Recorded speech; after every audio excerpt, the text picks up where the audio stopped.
Tendo Jesus descido do monte, numerosas multidões o seguiam.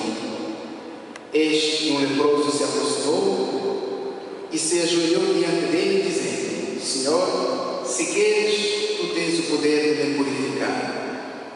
Jesus estendeu a mão, tocou nele e disse: Eu quero, fica limpo. No mesmo instante, o homem ficou curado da lepra. Então Jesus lhe disse: Olha, não digas nada a ninguém, mas vai mostrar-te ao sacerdote e faze a oferta que Moisés ordenou para servir de testemunho para eles. Palavra da salvação.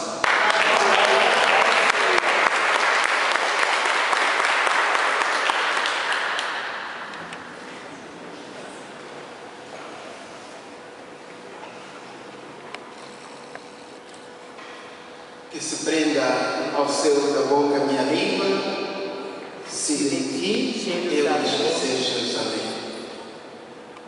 Este salmo está articulado no salmo que juntos acabamos de cantar. É o eco daquilo que são as peripécias do povo de Israel. Durante muito pouco os profetas foram advertindo o povo para que não fizesse alianças com os povos vizinhos, para que não se deixasse corromper, não se deixasse levar pelos costumes dos povos vizinhos e não abandonasse o seu Deus. Mas o povo não quis ouvir a voz do profeta. O povo não quis ouvir a voz de Deus. E então, consequentemente, se desviaram e veio o rei Nabucodonosor, que levou consigo os homens valentes. Numa primeira fase, nós encontramos o texto cronológico, tantas datas do reinado do rei Nabucodonosor, no 5º ano, tal ano, aconteceu isso.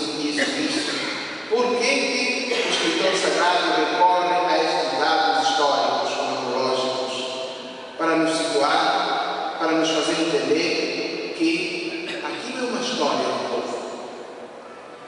É uma chamada de atenção para que, assim como aquele povo, naquele determinado ano, viveu aquela situação, assim também você e eu podemos correr o risco de passarmos pelas mesmas peripécias se nós colocarmos de lado o nosso Deus. O salmo que se apega a minha língua para dar-se de ti, eu me esquecer o Jerusalém, não deve significar estourar pelo leite derramado, pelo tempo perdido. Não deve significar o lembrar da cebola mugida. Não deve significar os tempos bons ou os tempos maus que passaram. Mas deve nos levar a atrair para nós a certeza de que se nós clamarmos a Deus, Ele nos ouve, Ele nos atende.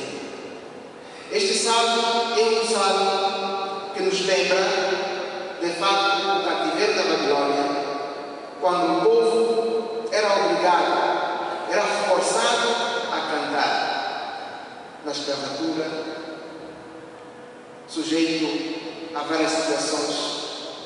E todas as vezes que se chega a este salmo, pelo menos do meu ponto de vista, me lembro a situação que nós vivemos em Angola, no tempo de guerra, onde as pessoas estavam na cidade, não podiam ir ao campo, porque corriam o risco de serem atacadas, serem mortas, corriam o risco de cair por cima de uma mina, e talvez,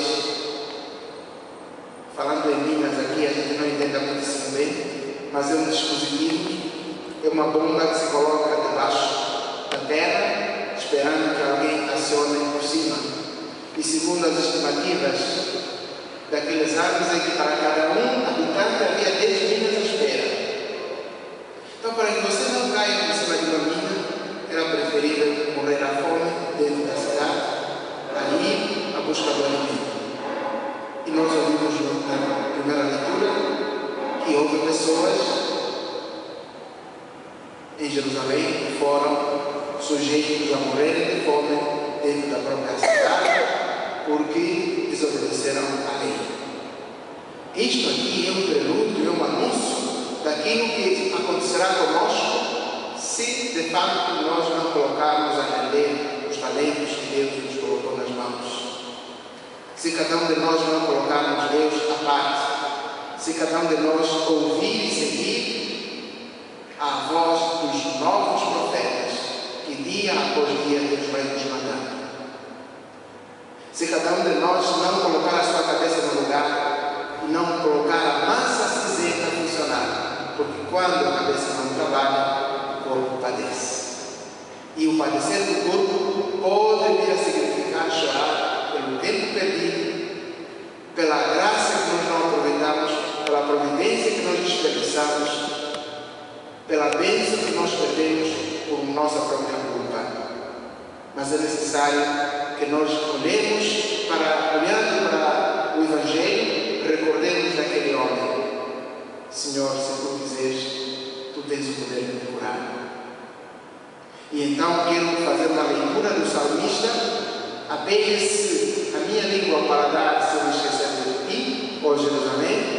Quero significar exatamente o apelar pela Jerusalém, não terrena, mas a Jerusalém do alto. Quero apelar pela existência, pela presença do reino entre nós.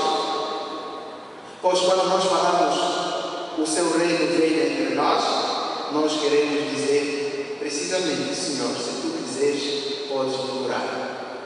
Se tu quiseres, podes tomar conta da minha vida.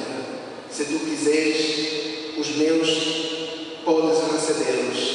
Se tu quiseres, Senhor, faça um milagre na minha vida, faça um milagre na minha casa, faça um milagre na minha família. E assim como Jesus respondeu àquele homem, também responderá a você, também responderá a mim. Se eu posso, claro que posso. Seja feita como você pediu. Seja feito como você pediu. E então, agraciados, nós poderemos acolher a graça da bênção, da cura e da libertação. Jesus proibiu que ele dissesse, fosse a quem fosse, por uma única razão.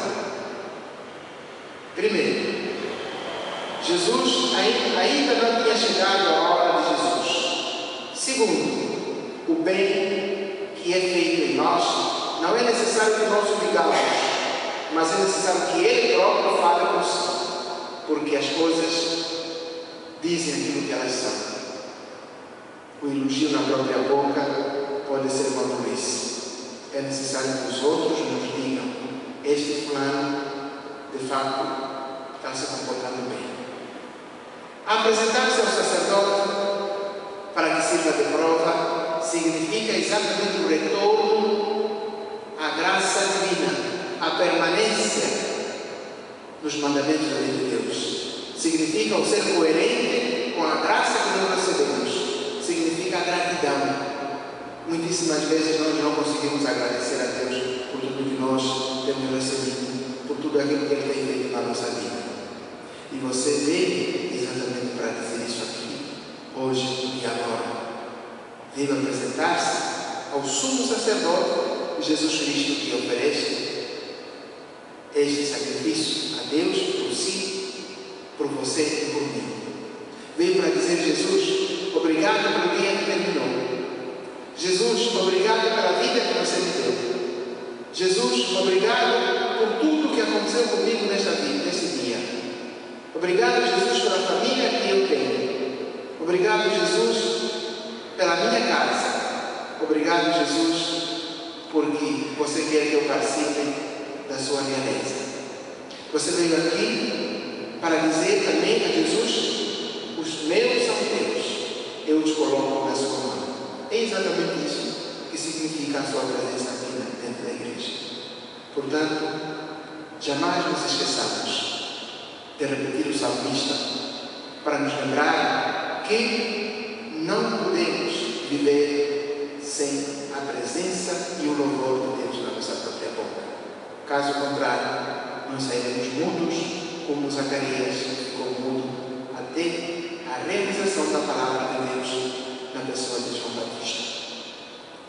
continuemos a nossa missa esperando vós que essas palavras que juntos acabamos de ouvir, convertendo-se em prece, atraiam para nós, para a nossa família e para a nossa casa, as bênçãos e graças do céu.